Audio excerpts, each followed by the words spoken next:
So that made it go better. It sounded a lot better idling. Wasn't kind of like poppy sounding so much. But yeah, it's still wasn't or isn't pulling like a 340 six-pack should. Now, in all this valve covers on, valve covers off, bumping it over to, to do the valve clearances, what we heard, and this is the mystery, and what I'm going to do is pull my mic off and put it down here so you guys can actually try and hear it. But listen to this.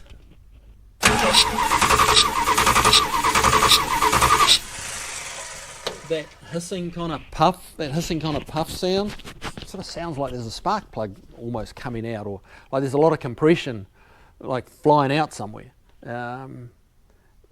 So through the compression tester on it, number 3's got 180, number 1's got 70. So we're like 110 pounds down on compression on number 1. And listening in here with a stethoscope, you can actually hear that hiss, that loud hiss, coming out around. It's close as I can pin it down. It's somewhere in this exhaust valve spring combination. This one, if you listen in this side of it, on the intake side, not really very loud. Stethoscope wise, when you listen over here, or if you point it in there, you can really hear it around here. It's definitely within the valve cover, because if you put the valve cover back on, I'll just show you guys quickly. It took us a little while to pick it up, because with the valve cover on, you don't hear that, which is kind of odd. Now, if any of you guys watching have run into this before, I mean, you don't even have to bolt it down. Just get the plug wires out. We'll do it again, and that might come over here. Give it a chance of hearing it, and yeah. The valve cover completely muffles, makes that sound disappear. So, I was checking around the manifold and, thinking head gasket, thinking something's going on.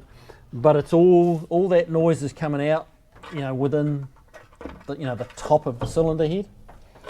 So it's a new one on me, and it's a new one on Tony. So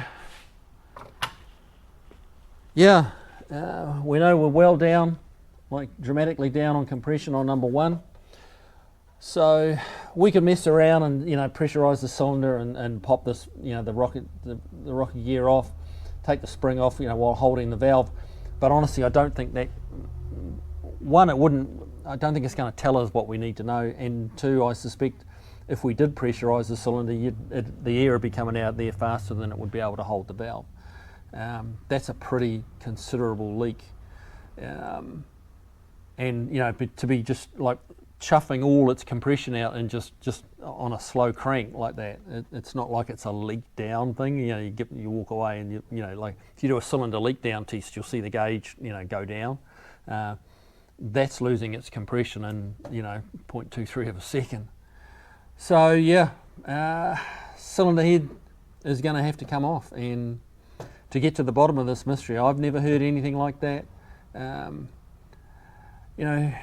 Why exactly the compression is coming up, maybe around the valve guide, why it's not just heading out the exhaust, is puzzling to me, and I don't have an answer for that.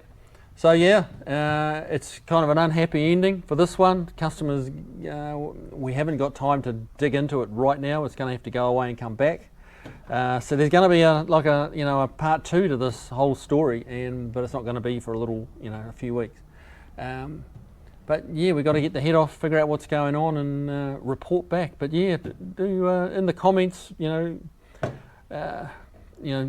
feel free to share your opinions on what it might be. It's got me stumped. So yeah, that's it. That's a wrap, man. It's a bit disappointing, but you just don't win them all. So then this is proof. So all right, guys, I'm gonna call it a day and go home. And you guys have a good night, and we'll see you on the next video. Take care.